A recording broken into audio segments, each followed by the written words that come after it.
So let us start the last part of the chapter. Uh, good गर्वित good. करेंगे thermochemistry करेंगे तो वो भी हो जाएंगे फिर, ठीक है।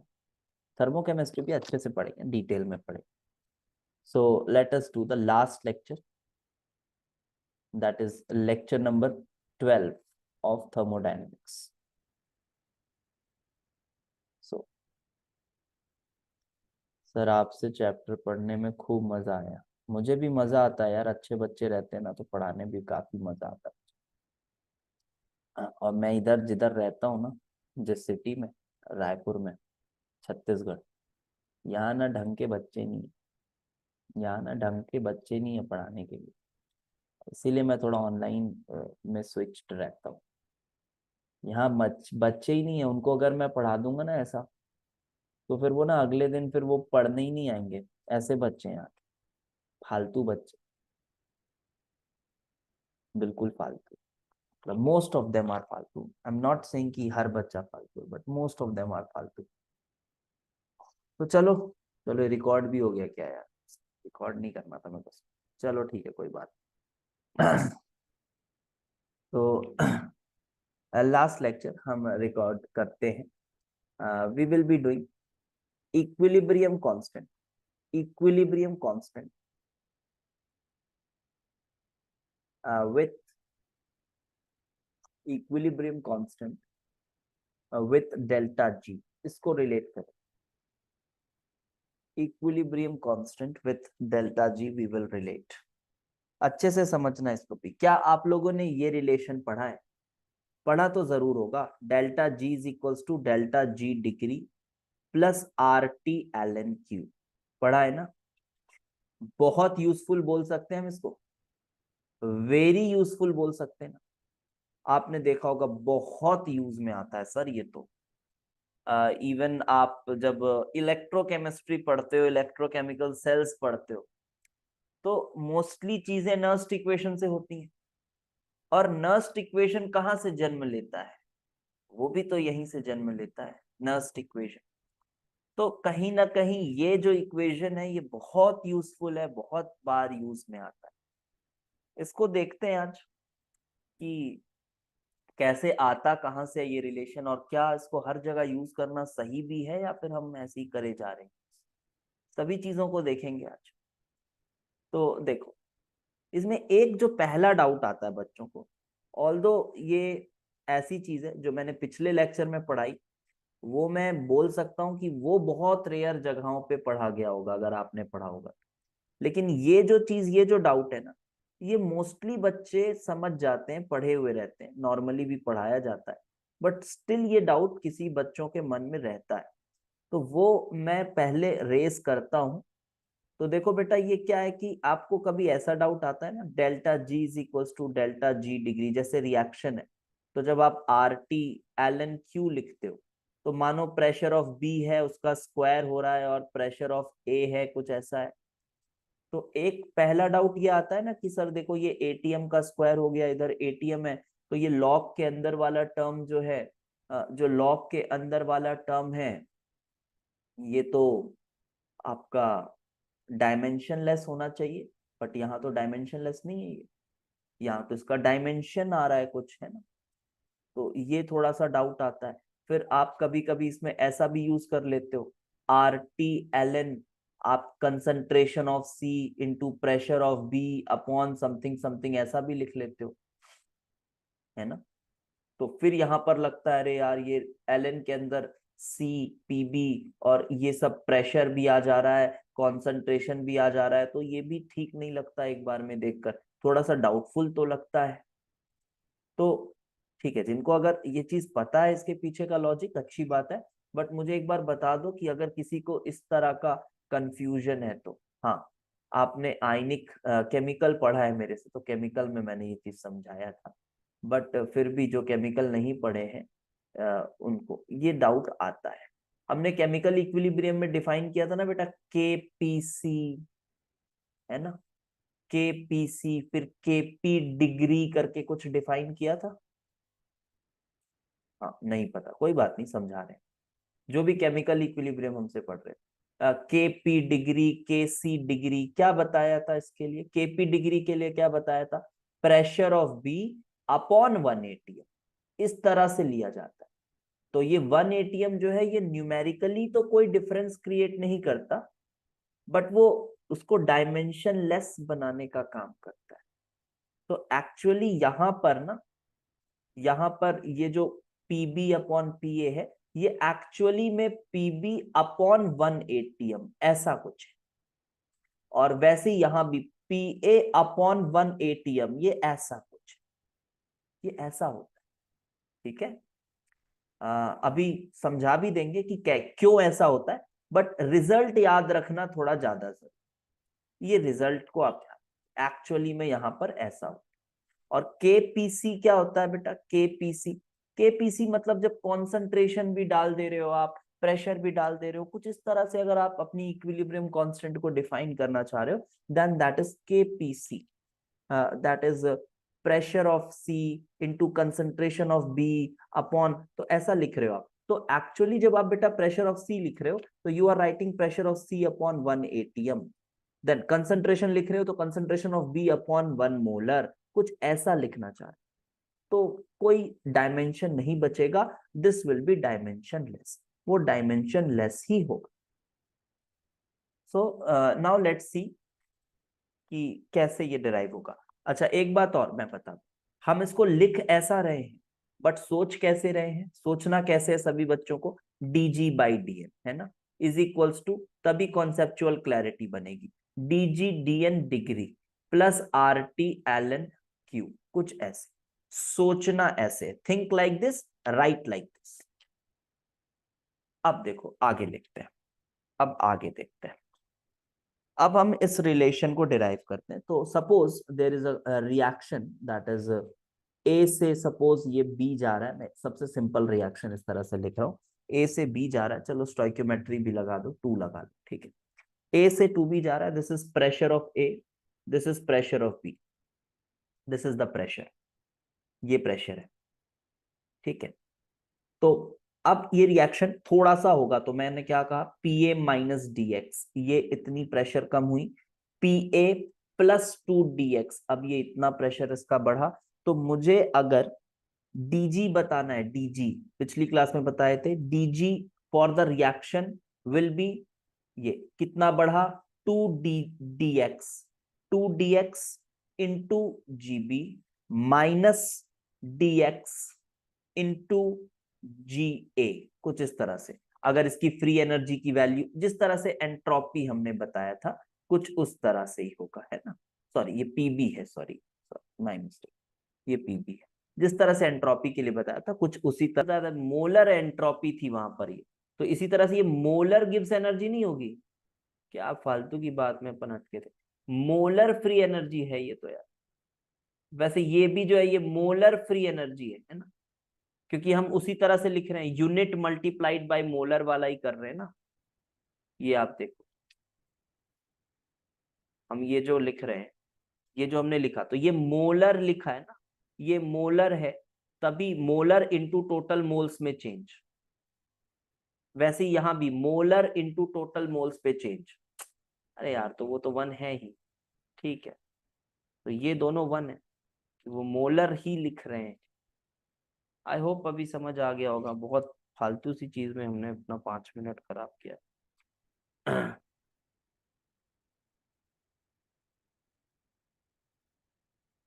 नहीं नहीं, this is only valid when NB is greater than NA by 1 unit, then only we can write N is equal to 1।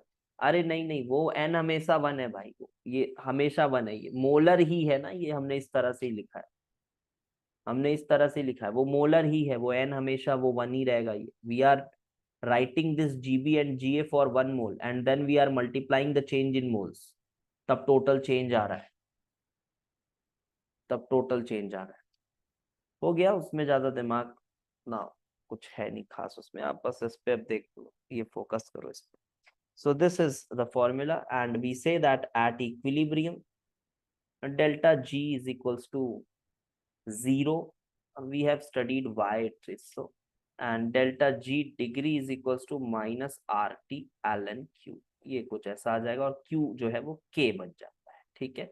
K equilibrium लिख देता हूँ, K इक्विलिब्रियम लिख देता हूँ। This is the relation that will be used and now अभी ना मैं ई degree, actually तो ये इलेक्ट्रोकेमिस्ट्री का टॉपिक है, बट डेल्टा जी को ना ई डिग्री से भी रिलेट करते हैं लोग, वो मैं रिलेशन लिख रहा हूँ अभी। ई डिग्री के बारे में बहुत ज्यादा नहीं बताएंगे, हम बस रिलेशन लिख दे रहे हैं। तो relating delta G with E degree cell, तो ई सेल के साथ रिलेट कर रहे हैं। तो जैसा हमने कहा delta G is equal to minus of work useful, या फिर वर्क यूजफुल बोले, या फिर आप इसको नॉन पीवी वर्क बोले, या फिर आप इसको इलेक्ट्रिकल वर्क बोले। इलेक्ट्रिकल वर्क भी एक तरह का नॉन पीवी वर्क है। तो जो इलेक्ट्रिकल वर्क होता है वो आप जानते होंगे कि जो इलेक्ट्रिकल वर्क होता है that is actually equal to what, charge multiplied by potential. तो E cell is actually the potential. ये आप इसका डिटेल सब इलेक्ट्रोकेमिस्ट्री में पढ़ेंगे, ठीक है। अभी इससे रिलेटेड कॉन्सेप्चुअल डाउट्स नहीं बताएंगे। तो delta G is equals to charge, charge is N F, suppose N F is the total charge, F is 1 farad charge, that is 96500 coulomb. Charge possessed by 1 mole of electrons, वो है 1 farad, and multiplied by n multiplied by E cell, ठीक है। So this is the relation between E cell and this, and if conditions are standard, और अगर standard conditions पर बात हो रही है तो स्टैंडर्ड कंडीशंस, तो देखो स्टैंडर्ड कंडीशन में आप जब पढ़ते हो नर्स्ट इक्वेशन में, तो आप टोटल प्रेशर 1 बार लेते हो, ऐसा करते हो क्या कि टोटल प्रेशर 1 बार है, ऐसा मानते हो? नहीं मानते हो ना। लेकिन आपके कहीं सबकॉन्शियस माइंड में तो यही रहता है ना, जब आप रिएक्शन लिखते हो तो जब टोटल प्रेशर, जो प्रेशर वहां लिखा रहता है 1 बार, तो यही रहता है माइंड में, लेकिन आप लिखते कुछ और हो। एक्चुअली में आप सभी का प्रेशर 1 बार 1 बार 1 बार 1 बार लेते हो। प्रैक्टिकली सर वो कंडीशन कैसे अचीव होगा, उसमें दिमाग लगाने की कोई जरूरत नहीं। मैंने पहले ही बोला, ये सब आप ऑन पेपर एक स्टैंडर्ड सेट कर रहे हो, सब आप एक स्टैंडर्ड सेट कर रहे हो, और वैलिड भी है ना, क्योंकि हम सभी को इन्हीं स्टैंडर्ड्स के बेसिस पे कंपेयर करेंगे। हम सभी रिजल्ट्स को इन्हीं के बेसिस पर कंपेयर करेंगे। तो स्टैंडर्ड सेट करना जरूरी है। तो वो स्टैंडर्ड क्या है वो समझना जरूरी है, ना कि हर चीज को सर इसको प्रैक्टिकली कैसे करेंगे। अरे ये सब प्रैक्टिकली नहीं होता। फिर तो आप बोलोगे सर आइडियल गैस का तो कोई महत्व ही नहीं है सर, वो तो प्रैक्टिकल ही नहीं है। अरे भाई आइडियल गैस के बिना तो कुछ नहीं हो पाएगा, गैस के बारे में आप कुछ समझ ही नहीं पाओगे अगर आप आइडियल गैस नहीं पढ़े, ठीक है। तो सब चीजों को प्रैक्टिकल प्रैक्टिकल से नहीं होता है। प्रैक्टिकल भी अलग चीज है, इसकी भी अलग महत्व है। दोनों जब मिलके क्लब होते हैं तब चीजें अच्छी बनती है। तो स्टैंडर्ड कंडीशन में delta G degrees minus N F E degree से, ये ठीक है। तो now this is the formula, and now the last part that is van't of equation के बारे में एक बार बात करते हैं, ठीक है। वॉन्ट ऑफ इक्वेशन के बारे में एक बार बात करते हैं। वॉन्ट ऑफ इक्वेशन को ना बहुत बच्चे किरचॉफ से कंफ्यूज करते हैं। किरचॉफ्स अलग था, है ना। किरचॉफ्स क्या था? किरचॉफ्स था जो हमने डेल्टा एच का वेरिएशन देखा था टेम्परेचर के साथ, वो था Kirchhoff's. And van't Hoff is different. अच्छा, what is van't Hoff equation? तो देखो अभी जो हमने इक्वेशन बनाया ना, delta G degree is equals to minus R T ln K equilibrium, ये हमने डिजाइन किया। हाँ सर किया हमने डिजाइन। अब एक काम करो, डेल्टा जी डिग्री को क्या लिख सकते हैं? डेल्टा जी डिग्री को लिख सकते हैं delta H degree minus T delta S degree. T delta S degree for a reaction तो लिख ही सकते हैं ना, फॉर अ केमिकल रिएक्शन तो लिख ही सकते हैं। तो ऐसे ही लिखो इसे, because we are talking about chemical reaction, because we are talking about K equilibrium. तो minus T delta S degree is equals to minus RT ln K equilibrium and then divide this equation by RT by RT and by RT, you will get ln k equilibrium is equals to delta S degree by R minus delta H by RT। आपको ये मिलेगा? जी हाँ sir, ये मिलेगा। अब ये बताओ, क्या टेम्परेचर चेंज करने से के इक्विलिब्रियम चेंज होता है? ऑब्वियसली होता है। पूरी केमिस्ट्री इस पर बेस्ड है, पूरी फिजिकल केमिस्ट्री इस पर बेस्ड है। तो टेम्परेचर चेंज करने पर वो चेंज होता है। तो यहां पर मैं ऐसा कहूंगा कि टेम्परेचर T1 पर इक्विलिब्रियम है के इक्विलिब्रियम 1 और टेम्परेचर T2 पर इक्विलिब्रियम है के इक्विलिब्रियम 2। के इक्विलिब्रियम 1, के इक्विलिब्रियम 2। तो जब आप इसमें पुट करोगे इसी चीज को, तो putting in, suppose this is 1, so putting in 1, putting in 1, so you will get something like this, n ln k equilibrium 1 ऐसा कुछ is equals to delta S degree by R। देखो, अलग अलग टेम्परेचर पे डेल्टा S डिग्री पे कोई फर्क पड़ेगा क्या? जल्दी से बताओ, क्या डेल्टा S डिग्री पर कोई फर्क पड़ेगा क्या? तो आंसर है ऑब्वियसली नहीं पड़ेगा। क्यों पड़ेगा? वो तो डिफाइंड ही स्टैंडर्ड कंडीशन में है ना। ये मत सोचना बाहर का टेम्परेचर चेंज करोगे तो डेल्टा एस डिग्री पे कोई फर्क नहीं पड़ता। तो ये कुछ ऐसा होगा। इसी तरह से आपके पास दूसरा इक्विलिब्रियम कुछ ऐसा बनेगा, 2 is equal to delta S degree upon R minus delta H upon R T2, ये कुछ ऐसा बनेगा। और जब आप इन दोनों को सब्ट्रैक्ट करोगे तो सब्ट्रैक्ट करने के बाद यू विल गेट कुछ ऐसा मिलेगा आपको, ln k equilibrium 2 minus ln k equilibrium 1 is equals to minus delta H by R, and it is 1 by T1 minus 1 by T2, and this is variation of equilibrium constant with temperature. This is variation of k equilibrium with temperature. यहां पर एक beauty है, वो मैं आपको बताता हूं। जिन बच्चों ने मेरी केमिकल काइनेटिक्स की क्लास करी है उनको ये वाली बात मैंने पहले एक बार बताई है। और अभी आप एक खूबसूरती देखिएगा, बहुत गजब की चीज है। ये तो ठीक है, डिराइव करते वक्त तो लगता है यार ठीक है, अच्छा है। ये वॉन्ट ऑफ इक्वेशन निकाला हमने, और इसके पीछे का थॉट देख रहे हो क्या है? इसके पीछे का थॉट हमने यूज किया है डेल्टा जी डिग्री से, which is completely a different thing. Delta G degree से हमने किया है। और जब हम काइनेटिक्स पढ़ते हैं, तो खैर अभी मैं पढ़ा नहीं रहा काइनेटिक्स, लेकिन मैं बता दे रहा हूँ, जिन बच्चों ने पढ़ा होगा उनको थोड़ा सा याद आ जाए। नहीं पढ़ा होगा तो पढ़ाएंगे एक बार फिर से, उसमें पढ़ लेना। तो जब काइनेटिक्स पढ़ते हो बेटा तो क्या लिखते हो? K1, ये रेट कांस्टेंट लिखते हो आप, rate constant. K1 is equal to A E raise to the power minus E A by R T, यहाँ पे ई ए फॉरवर्ड का रहता है। फिर K2 is equal to Arrhenius equation, A E raise to the power minus E A B by R T, ये इधर का रहता है। और फिर जब आप इन दोनों का यूज करते हो, आप इन दोनों का यूज करते हो, और इसके बाद अब ये जो रेट कांस्टेंट है ना, याद करो, ये rate constant, rate of forward upon rate of backward, इसी को आप फिर के इक्विलिब्रियम बोलते हो। इसी को आप के इक्विलिब्रियम करके डिफाइन करते हो। तो एक्चुअली में जब आप इन दोनों इक्वेशंस को माइनस करोगे, जब आप इनको माइनस नहीं डिवाइड करोगे, आप जब डिवाइड करोगे तो क्या मिलेगा, देख रहे हो आप? यस। और ये बताओ, activation energy for forward minus activation energy for backward, इससे आप क्या बनाते थे, क्या लिखते थे? ये वाले ग्राफ से ऐसा लिखते थे कुछ, suppose this is activation energy for forward, this is activation energy for backward. तो इनका ये जो गैप है, ये जो गैप है, ये जो डिस्टेंस है, जो डिफरेंस है, ये क्या होता था? ये डेल्टा एच होता था।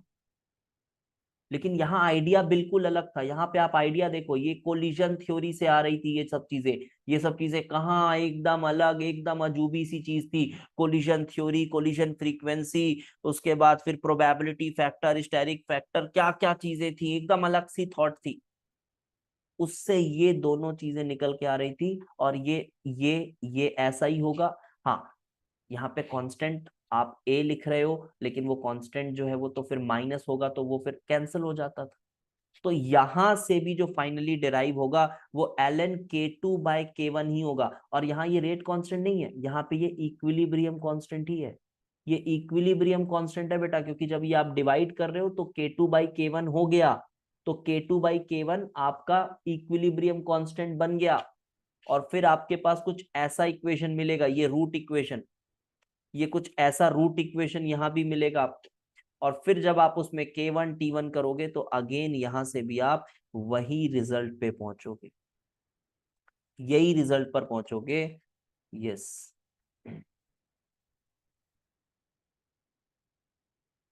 इसी रिजल्ट पे पहुंचोगे, वांट ऑफ पर। तो ये कोई बड़ी बात नहीं है कि वांट ऑफ इक्वेशन हमने डिराइव किया। लेकिन जब आप ऐसा सोचोगे, सब चीजों को कनेक्ट करोगे, तो आपको लगेगा कि कितनी खूबसूरत है ये theories.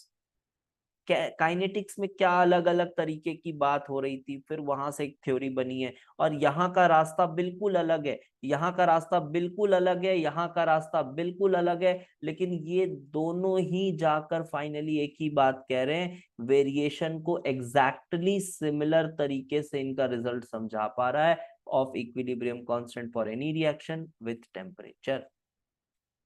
So this is the end of thermodynamics.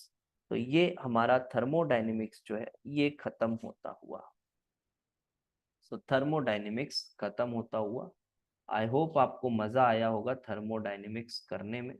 और ये मैं गारंटी के साथ बोल सकता हूँ कि अगले आने वाले एटलीस्ट 5-6 साल में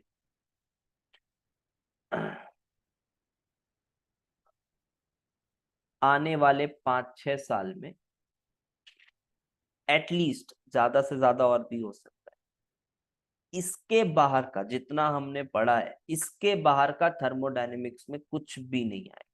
ठीक है, जितना भी हमने पढ़ा है कुछ भी नहीं आएगा। हाँ, 5-6 साल ही मैं क्यों बोल रहा हूँ, क्योंकि क्या होता है ना, कभी कभी कुछ चीजें चेंजेस आती हैं तो उनका फिर मूड समझ आता है उनके पेपर को देखकर।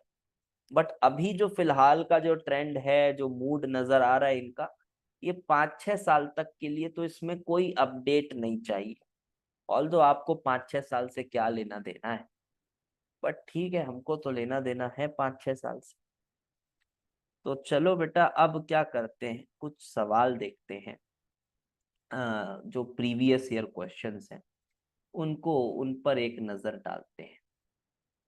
ओके, उन पर एक नजर डालते हैं और फटाफट कोशिश करेंगे सॉल्व करने की।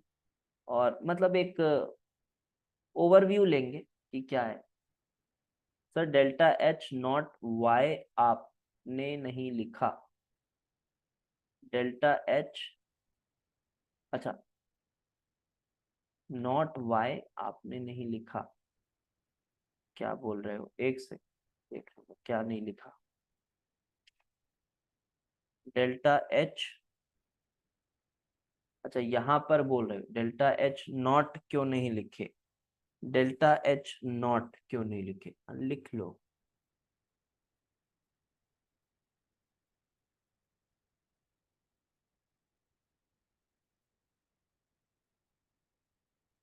ये जो इक्वेशन बनी है ना, कहाँ पे बोल रहे हो delta H naught why, why कहाँ से आ गया है।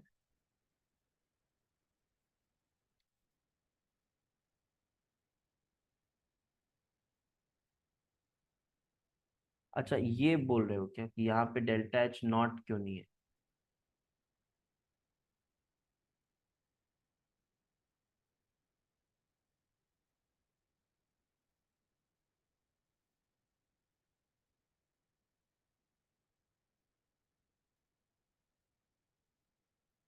अच्छा, अच्छा ये यहाँ पे बोल रहे थे, हाँ ठीक है, ये नॉट छूट गया। अच्छा हाँ, यहाँ तो है ना, नॉट है, उसको कह रहे हो शायद। हाँ है, छूट गया। और यहाँ पर भी है, यहाँ पर भी है। चलो, so let us start with some question. चलो सबसे पहले रीसेंट क्वेश्चन करते हैं, 2020 का करते हैं। 21 और 22 के मैं इसलिए नहीं ले रहा हूँ क्योंकि मैं ये एज्यूम करके चल रहा हूँ कि कुछ बच्चे उसको एज अ सैम्पल पेपर देते हैं एग्जाम के वक्त, 23 वाले बच्चे, तो फॉर दैट रीजन मैं 21 और 22 के कुछ क्वेश्चंस को नहीं पिक कर रहा हूँ। तो चलो यहाँ पर ये देखो, एक थर्मोडायनेमिक्स का एक क्वेश्चन आया। तो देखो आप देखते साथ आप आराम से सोचें तो बहुत इजीली देखना, आपको लगेगा आप हंस खेल रहे हो, ऐसे क्वेश्चंस लगेंगे आप।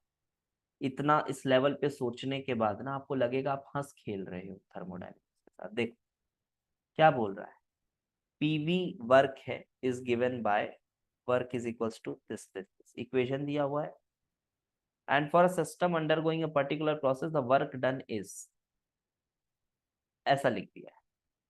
अच्छा ये क्या लगा दिया बेटा, ये वॉन्डरवॉल इक्वेशन ऑफ स्टेट्स लगा दिया है। तो अब बताना है कि this equation is applicable to a system that satisfies the van der Waals equation of state. क्या सही है ये बिल्कुल सही है। क्या दिक्कत है, आपने पी एक्सटर्नल की जगह पे ये लिख दिया। Process that is reversible and isothermal, whether this is applicable for that.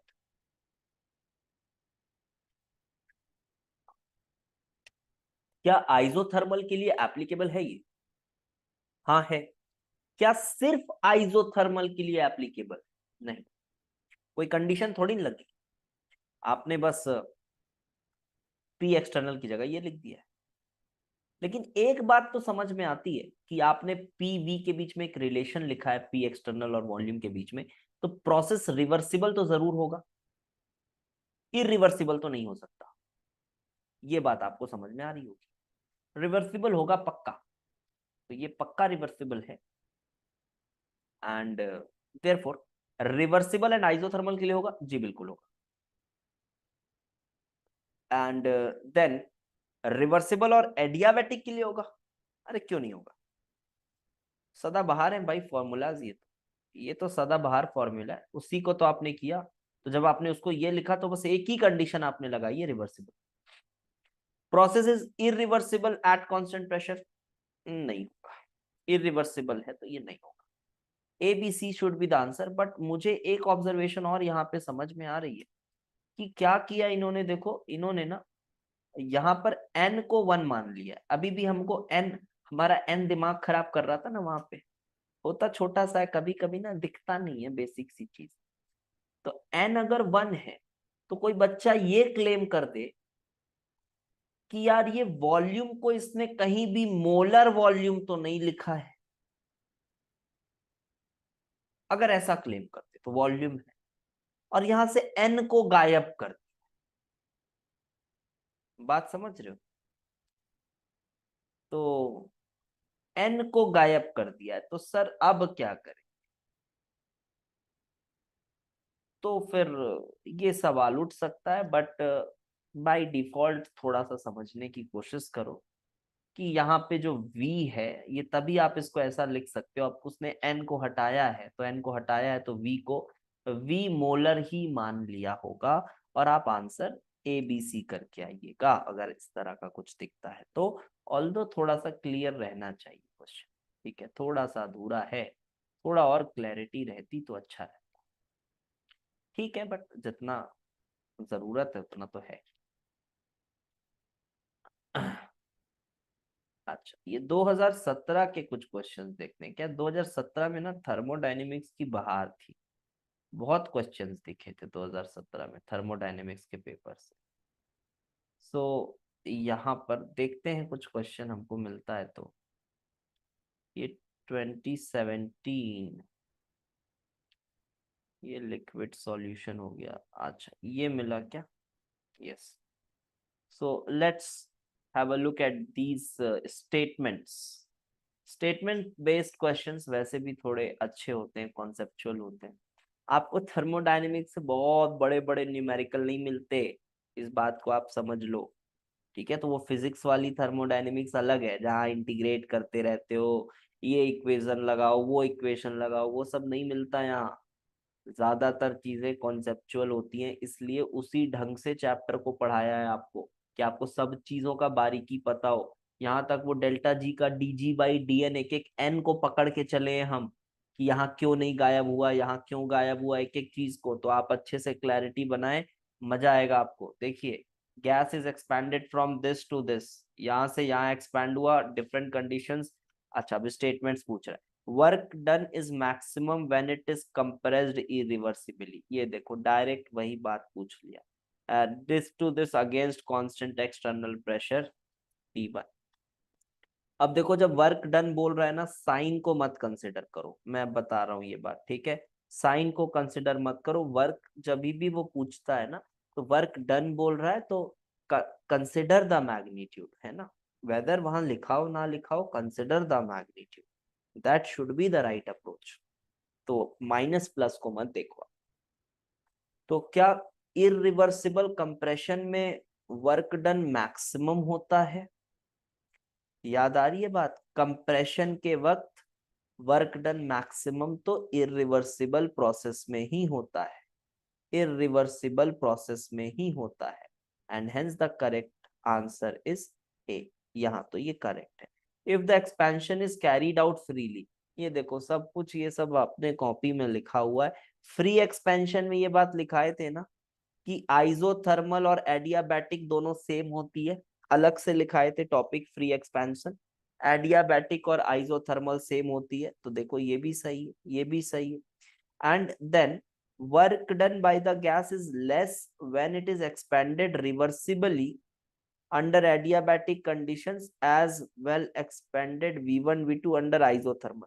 अरे ये भी तो पता है आपको, इसको तो तीन तीन तरह से हमने प्रूफ किया था, स्लोप से प्रूफ किया था, फिर एक कॉन्सेप्चुअल लॉजिकल तरीके से किया था, एक मैथमेटिकल डिफरेंशियल तरीके से किया था, तीनों से किया था। तो ये तो एकदम बहुत मामूली सा स्टेटमेंट है आपके लिए। So this is also correct. And now let's have a look at this point number D. The change in internal energy of the gas is zero if expanded reversibly with T1 is equals to T2.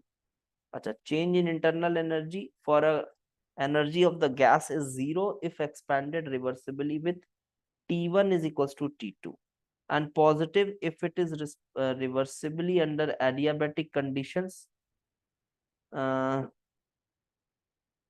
एक second ना, इसको ठीक से पढ़ता हूं मैं। अब ये बोल रहा है इंटरनल एनर्जी में जो चेंज है वो जीरो होगा अगर वो रिवर्सिबली एक्सपैंड कर रहा है, कैसे भी करे, एनसीवी डेल्टा टी लिख देते। अब देखो, एनसीवी डेल्टा टी लिख देते हैं। अब देखो यहाँ पे गैस बोला है, तो बाय डिफॉल्ट गैस को आइडियली मानो। पहली बात तो मैंने आपको बार बार कही है, बाय डिफॉल्ट आप आइडियली मानो। अब ये मत बोलना आइडियल नहीं है तो जीरो नहीं होगा, आप उसको बाय डिफॉल्ट आइडियल मानो।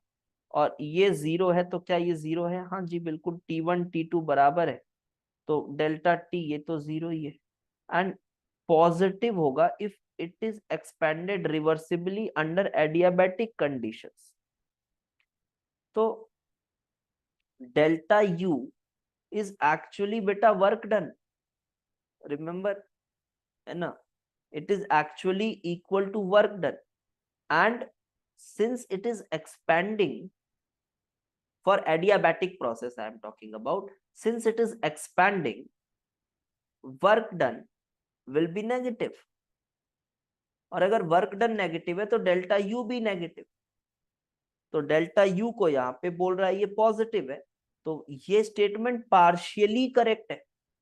पहला वाला पॉइंट करेक्ट लग रहा है, दूसरा वाला पॉइंट करेक्ट नहीं है, this is partially correct, and hence we will not consider this as our answer. So correct answer is A B C. Correct answer A B सी,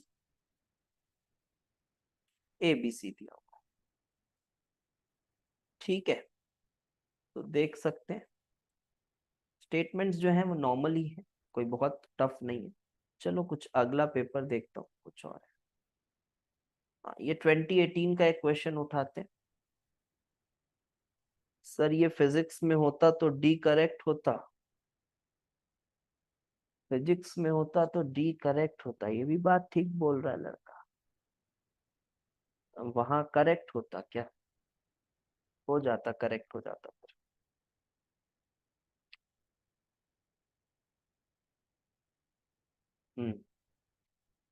वहां हो सकता है करेक्ट हो जाता, क्योंकि फिर आपका कन्वेंशन ही उल्टा हो जाता। लेकिन डेल्टा यू जो है, डेल्टा यू वर्क का कन्वेंशन अलग होता है, लेकिन फाइनली तो उसमें भी डेल्टा यू वही आ जाता है क्या यार? वर्क का कन्वेंशन चेंज होता, लेकिन फाइनली डेल्टा यू तो उसमें भी वही आ जाता है। इंटरनल एनर्जी में चेंज नेगेटिव थोड़े ना जाएगी, इंटरनल एनर्जी कम ज्यादा होगा तब तो फिर लॉ ही बदल गया। नहीं, उसमें भी देखना फाइनली सेम आ जाता है। अब मुझे फिजिक्स का ध्यान नहीं है क्या क्या आपने कन्वेंशंस यूज किए, बट वो फाइनली सेम आ जाता है।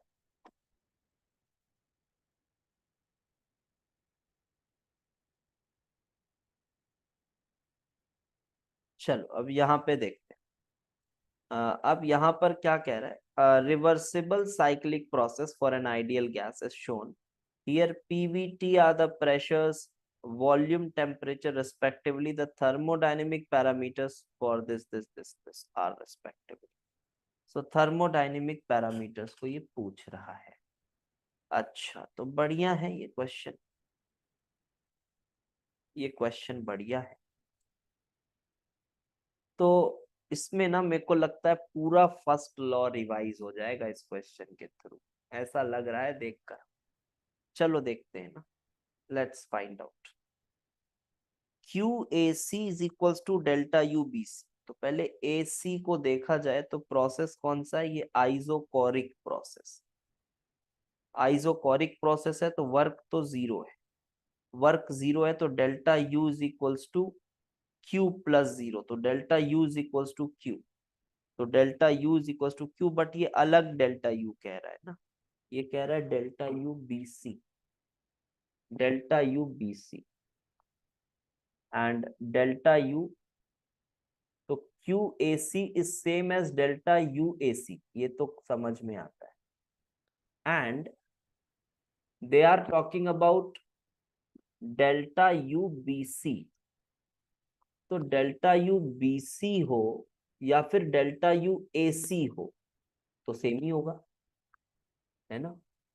क्योंकि इनिशियल स्टेट, क्योंकि जो आपका डेल्टा यू है वो तो टेम्परेचर डिपेंडेंट है, एनसीवी डेल्टा टी, तो डेल्टा टी तो दोनों में सेम है, क्योंकि यहां से यहां आपने आइसोथर्मल करवा दिया प्रोसेस को।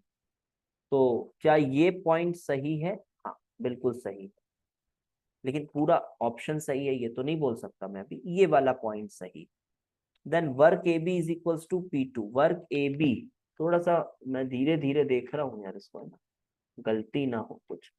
तो वर्क ए बी, तो ए से बी का वर्क पूछ रहा है, तो दिस इज इक्वल्स टू, देखो ए से बी में हुआ क्या है, वॉल्यूम बढ़ी है आइसोथर्मली, वॉल्यूम बढ़ी है आइसो सॉरी वॉल्यूम कम हुई है, एक तरह का आइसोथर्मल कंप्रेशन हुआ है ना, आइसोथर्मल कंप्रेशन हुआ, और कंप्रेशन जो हुआ है against the external pressure P2 हुआ है। तो work is equals to P2 into volume, that is V2 minus V1, but since हम केमिस्ट्री के साइन कन्वेंशन को यूज करेंगे तो ये माइनस आ रहा, यहाँ पे माइनस आ रहा होगा, तो this should be minus P dV. तो यहाँ माइनस साइन मिसिंग है, सिर्फ इस वजह से मैं इस ऑप्शन को करेक्ट नहीं मान रहा हूं, यहाँ माइनस साइन मिसिंग है। सर इरिवर्सिबल दिया है, इरिवर्सिबल नहीं यार, रिवर्सिबल दिया होगा, ग्राफ बनाया है, रिवर्सिबल दिया है ना, देखो रिवर्सिबल साइक्लिक प्रोसेस, ग्राफ बनाया है। ओके, तो पहला ऑप्शन तो गलत नजर आ रहा है, चलो दूसरा देखें। Work B C is P V two minus V one, तो कांस्टेंट प्रेशर क्यों लिया? ये यहां से यहां के लिए? कहाँ constant pressure? Work A B की बात कर रहे हो? अच्छा, ए बी में ना? हाँ, ये भी एक गलती है फिर। सही बात है, ये भी गलती है फिर। तो ये भी गलती है, you can not take P2। तो साइन के साथ साथ ये भी एक गलती है ना? साइन के साथ ये भी एक गलती है, क्योंकि आप वर्क को बाहर का प्रेशर माइनस पी एक्सटर्नल बोल सकते हो, और फिर माइनस पी एक्सटर्नल की जगह क्या लिख सकते हो? आप चाहो तो एनआरटी बाई वी लिख दो, ये बात अलग है। एनआरटी बाई वी लिख सकते हो, और फिर आप डीवी के साथ इंटीग्रेट विंटीग्रेट करो। बट ये P2 लिखना भी डायरेक्ट ऐसा मुंह उठा के P2 लिखना भी तो गलत है, बिकॉज सिंस ये रिवर्सिबल प्रोसेस है, सिंस ये रिवर्सिबल प्रोसेस है, एंड रिवर्सिबल प्रोसेस में ए बी रिवर्सिबल है, तो प्रेशर हर पॉइंट पे डिफाइंड होना चाहिए ना। हाँ, तो डिफाइंड है ना बेटा प्रेशर हर पॉइंट पे। हर पॉइंट पे वॉल्यूम टेम्परेचर डिफाइंड है, तो प्रेशर क्यों नहीं डिफाइंड होगा? है डिफाइंड, देखो, है तो, हर पॉइंट पे डिफाइंड है प्रेशर, लेकिन वो P2 नहीं है। P2 नहीं है ना, प्रेशर P2 नहीं, तो ये गलती है। सेकेंड वाला देखा जाए तो सेकेंड में क्या बोल रहा है? Work BC। सो अब यहाँ पे ये BC की बात कर रहा है। अच्छा ये बताओ, देखो ये मजेदार है यार, ये वर्क BC मजेदार है ना? क्यों? क्योंकि जो BC प्रोसेस है, क्या हम इसको आइसोबारिक कंक्लूड कर सकते हैं? Can we conclude it to be isobaric? कर सकते हैं, बिकॉज स्ट्रेट लाइन दिख रहा है, VT कर्व एक स्ट्रेट लाइन आया है, तो आइसोबारिक कंक्लूड कर सकते। तो आइसोबारिक हमने जब कंक्लूड किया, तो हमने कहा कि work BC is equals to P2 external pressure and V2 minus V1, तो that is V1 minus V2। तो इन्होंने यहाँ पर साइन को छुपा दिया है और इसको V2 माइनस V1 लिखा है। This is correct, this is correct. Pressure is also given P2 in both, so isobaric. Nah, don't commit this mistake, my dear friend Garvit. P2 is given in both the ends. That does not mean that the process is isobaric. It should be a straight line. It should be a straight line. अगर ये ऐसे करके जा रहा होता, तब आप वो नहीं कह पाते। Okay, yes. तो सिर्फ इनिशियल और final point, because you are talking about work, and work depends on the path, तो आपको वैसे देखना, ठीक है। And then QBC is equal to delta HAC। Is it also correct? QBC, BC थोड़ा देखूं यार मैं, आज क्या है, बड़ा स्लो मेरा दिमाग चल रहा है, मैं बहुत सारी क्लासेस आज ले लिया, इसलिए मेरा दिमाग, मेरे को मन नहीं कर रहा है आज। तो देखो, BC,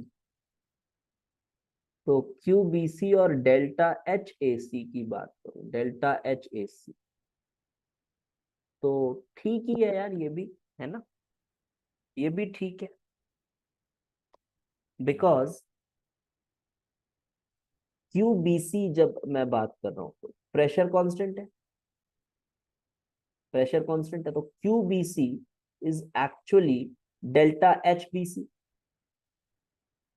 because that is heat at constant pressure, and delta HAC की बात हो रही है।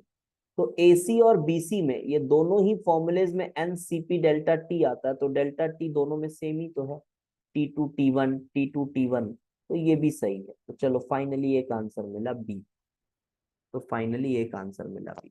और मैं बता दूं, जब ये सब क्वेश्चंस को आप एग्जाम में अटेम्प्ट करते हो ना, तो आप बिल्कुल आराम से इनको अटेम्प्ट करें। कोई मेंस का पेपर नहीं कि आप एकदम हड़बड़ी में भाग रहे हो इसको करने में।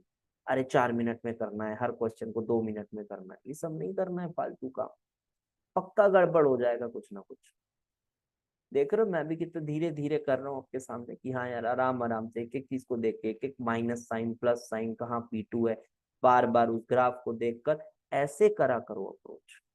ठीक, कोई जल्दीबाजी नहीं, आराम से बनाओ, 5-7 मिनट में बनाओ क्वेश्चन को, इस क्वेश्चन को, इस तरह के क्वेश्चन को 5 मिनट में बनाओ आराम से, 5 मिनट में बनाओ, बट +4 लेके उठो। अगर हाथ लगा रहे हो तो +4 लेके उठो, नहीं तो छोड़ो, दूसरे क्वेश्चन को देखो, उसमें पूरा टाइम डिवोट करो।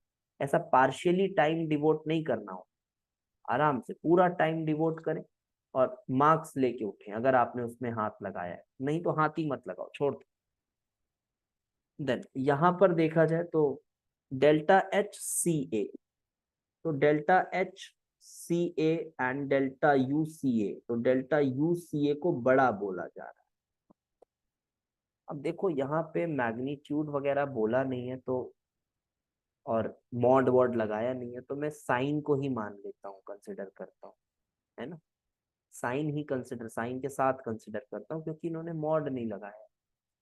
तो क्या ये सही है? सी से ए, सी से ए, हाँ सी से ए तो कूलिंग हो रही है ना, तो जब हम बात करेंगे यहाँ पर, तो this is NCV delta T, तो delta T will be negative, और यहाँ भी NCP डेल्टा टी। देखो नॉर्मली तो डेल्टा एच मैग्नीट्यूड में बड़ा ही आता है ना, डेल्टा एच बड़ा आता है क्योंकि सीपी बड़ा है सीवी से, सीपी बड़ा है सीवी से, बट यहाँ पर क्या हो रहा है कि वो नेगेटिव में एक बड़ा नंबर आ रहा है, तो ये पॉइंट सही हो जाएगा, ये सही हो जाएगा, नेगेटिव में बड़ा नंबर आ रहा है। एंड ये QAC डेल्टा UBC तो यहाँ ही हमने प्रूफ किया था, तो ये भी सही, तो यस बी और सी ये दोनों सही लग रहे हैं। अब यहाँ पर देखा जाए तो देखो ये कॉन्ट्राडिक्ट कर गया, ये कॉन्ट्राडिक्ट कर गया, तो उतना लेंदी नहीं था यार, शुरू का 2 पॉइंट बस देखना था, फिर तो रिपीटेड था, तो देखो ये नहीं होगा, तो correct answer should be B and C. ये सभी को समझ में आ गया ना, अच्छे से आगे बढ़े। हाँ, आप मैग्नीट्यूड कंसिडर मत करो, लेकिन जब वो वर्क डन की बात करें ना, तब आप मैग्नीट्यूड ही मान, because work done with sign अगर कंपेयर करने बात कर दिया गया है तो वो थोड़ा सा इलॉजिकल लगता है, फिर वो हजम नहीं होती बात, है ना। ओके, देन सर वो फोर्थ वाले क्वेश्चन में, फोर्थ ऑप्शन में डाउट है, कांस्टेंट प्रेशर पर इरिवर्सिबल है तो रिवर्सिबल ही हो गया। अच्छा, कांस्टेंट प्रेशर पर इरिवर्सिबल है, चलो एक सेकंड में ओपन कर रहा हूँ क्वेश्चन ना, कौन सा था, 2020 वाला था क्या शायद, हाँ ये, so process that is irreversible and at constant pressure, नहीं नहीं थोड़ा सा इसको पढ़ो ना, ये तो ऐसा बोल रहा है, इरिवर्सिबल है प्रोसेस, ये कोई भी प्रोसेस हो सकता है, और constant and eight constant pressure.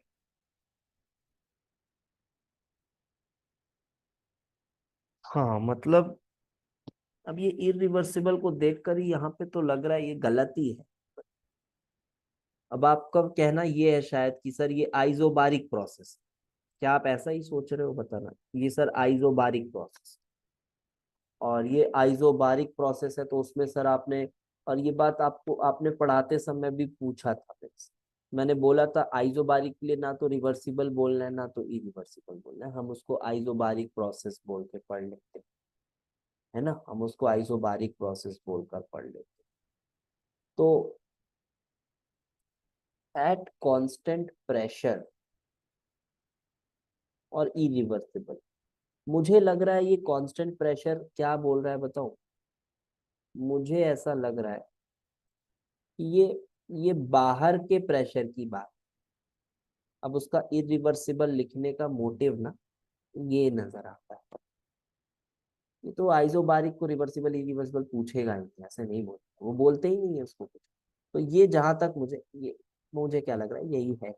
अब पी एक्सटर्नल की बात ये कर रहा होगा एट कांस्टेंट प्रेशर, कि वो एक इरिवर्सिबल प्रोसेस है जो कि कांस्टेंट प्रेशर पर हो रहा है। समझ रहे हो? ये इस एंगल से लिख रहा होगा कांस्टेंट प्रेशर, है ना। So don't consider this. आप फिर से बोलो, आइसोबारिक को कभी भी वो मूर्ख नहीं है कि वो आपको रिवर्सिबल और इरिवर्सिबल बोले। आइसोबारिक को, या फिर वो इरिवर्सिबल आइसोबारिक है तो फिर बोल दिए अरे इरिवर्सिबल आइसोबारिक तो रिवर्सिबल ही होता है। नहीं, इसके लिए ये टर्म यूज ही मत। Don't use such terms for isobaric and isochoric process. So this constant pressure must be that external pressure which remains constant for a irreversible process. वो रहता ही है constant। चलो एक आध क्वेश्चन और डिस्कस करते हैं, कुछ दिखे।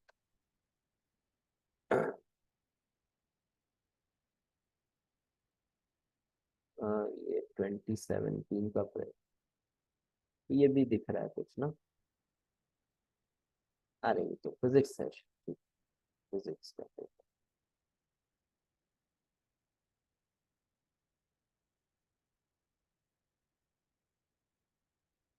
एक क्वेश्चन और था यार, वो अच्छा स्टेटमेंट था, काफी कंफ्यूजिंग था। वो डेल्टा एस सराउंडिंग, किसी को याद हो तो बताओ यार, वो कौन से साल का था क्वेश्चन। था ना कि फेवरेबल चेंज इन, ऐसा कुछ था ना क्वेश्चन। कंफ्यूजिंग है वो बहुत, गलत सलत सब समझाते हैं उसके ऊपर, उस पर बात कर लेते हैं। फेवरेबल चेंज इन, ऐसा कुछ था क्वेश्चन, एग्जैक्टली मुझे ध्यान नहीं आ।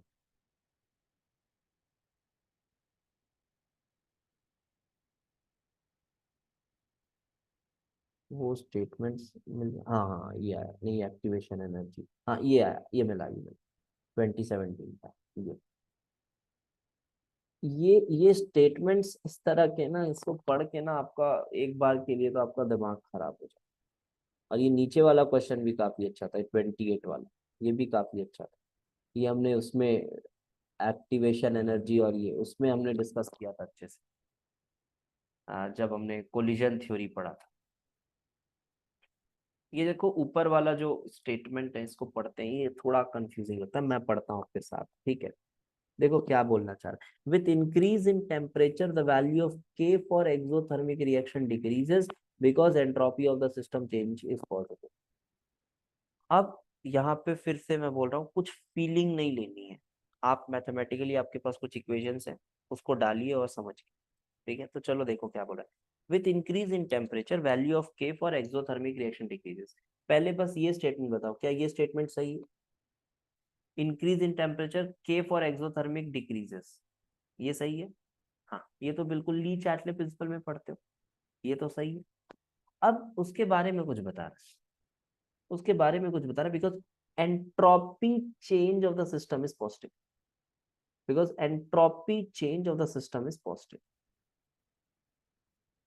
तो अब इसको कैसे देखें, entropy change of the system is positive, तो इसको कुछ ऐसा देखें क्या, सिस्टम की एंट्रोपी चेंज, के फॉर एक्सोथर्मिक रिएक्शन, तो entropy change for system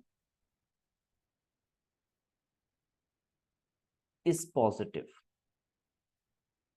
this is positive, and exothermic reaction, सीधी सी बात समझ आती है बेटा, कि अगर एक्सोथर्मिक रिएक्शन है मतलब सिस्टम ने हीट बाहर दी है, तो सिस्टम ने हीट अगर बाहर दी है तो क्या सिस्टम की एंट्रोपी बढ़ सकती है? क्या सिस्टम की एंट्रोपी बढ़ सकती है? नहीं। तो ये तो सीधे कॉन्ट्राडिक्ट हो रहा है, so this is not correct.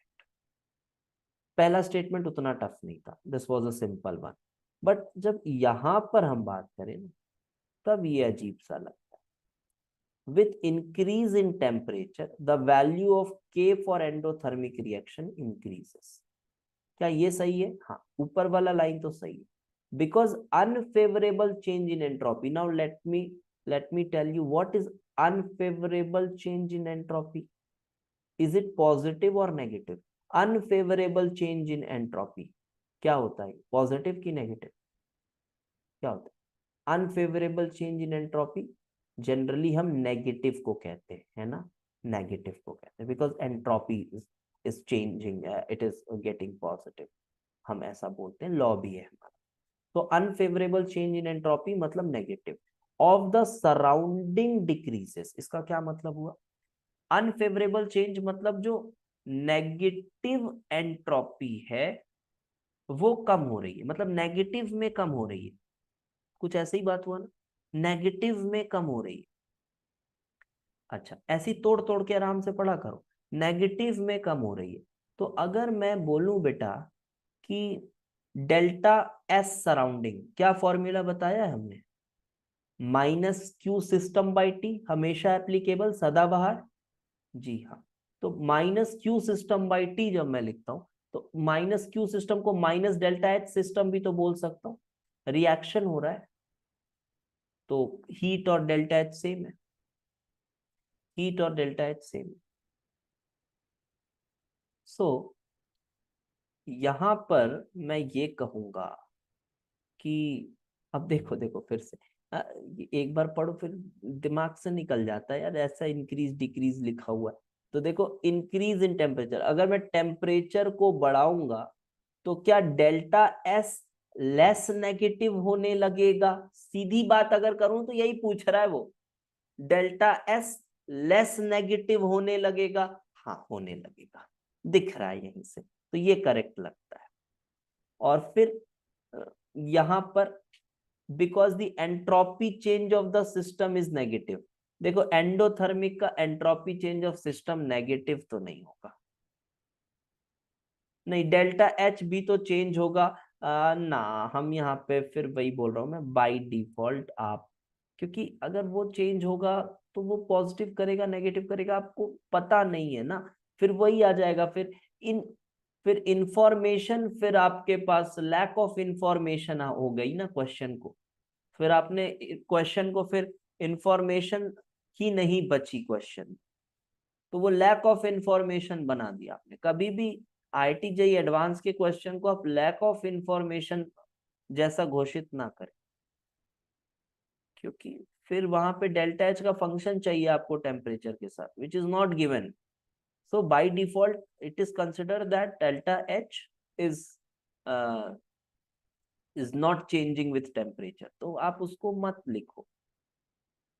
और हो सकता है अगर वो आप कुछ वांट ऑफ इक्वेशन वगैरह लगाओ तो भी चेंज ना आए, बट अभी मान के चलो वो delta H function of temperature नहीं है। अब आप चाहो तो वांट ऑफ इक्वेशन वगैरह लगा के देख रहे हो तो उससे कुछ निकल के आ रहा है, ठीक है, बुरा नहीं है, बट फिलहाल ऐसे ही मान के चलो। देन हाँ देखो मैं ही उल्टा बोल दिया, किरचॉफ्स और वांट ऑफ, किरचॉफ्स किरचॉफ्स बोला ना, आज मैं बहुत धीरे धीरे चल रहा हूँ, वांट ऑफ बोल रहा मैं, किरचॉफ्स है।